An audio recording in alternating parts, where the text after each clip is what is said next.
উত্তরবঙ্গের ময়নাগুড়িতে পুলিশের তৎপরতায় বানচাল হলো পশু পাচার চক্র। গোপন সূত্রে খবর পেয়ে অভিযান চালিয়ে পাচারের আগে উদ্ধার করা হয় 35টি মহিষ।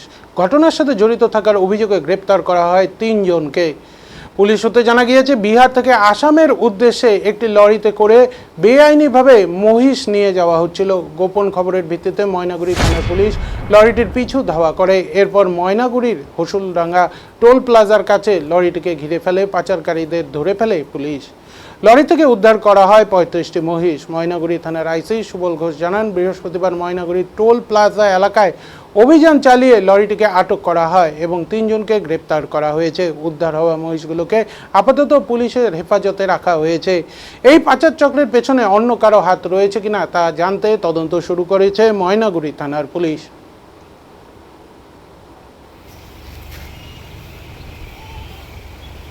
আবু আলম। বললাম আপনাদের এখানে মোষগুলো কার এখানে আনা হয়েছে? আমার ভাইয়ের নামে খড়ের লাইসেন্স আছে। আচ্ছা আচ্ছা। তো ভাই ওই ব্যাংকের কাজ করে, তো উনি চলে গেছেন।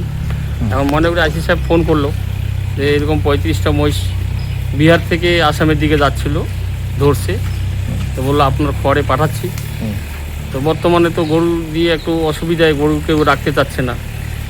আমি স্যারকে বললাম, তো স্যার বললো আমরা দিচ্ছি, যেহেতু ধরছি গরুগুলোকে, তুমি খড়ে রাখো। মানে মহিষ? মহিষ, হ্যাঁ, 35টা মহিষ। হ্যাঁ। আর মহিষগুলো যেভাবে নিয়ে আসছে, মানে মানুষের পর্যায়ে পড়ে না যারা নিয়ে আসছে। তার মধ্যে 35টা মহিষের মধ্যে একটা মারা গেছে গাড়িতেই, রাত্রিবেলায় মারা গেছে, পেট টেট ফুলে আছে। তাই কিছুক্ষণ আগে দিয়ে গেল। আমরা মহিষগুলোকে নিজ গাড়ি থেকে নামাইলাম, খড়ে রাখলাম। এখন ওই যে খের জল টল দিচ্ছি। বললাম যে কতগুলো মোষ দেখলাম যে খুব আহত অবস্থা, চামড়া টামড়া উঠে গেছে। হ্যাঁ, ওদের অবস্থা একটু খুবই খারাপ। ডাক্তার নিয়ে আসবো এখন। আমি ডাক্তারকে ফোন করছি, 2টার দিকে ডাক্তার আসবে।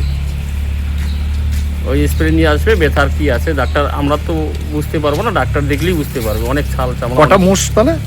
35টা, তার মধ্যে একটা মৃত, গাড়িতেই মারা গেছে।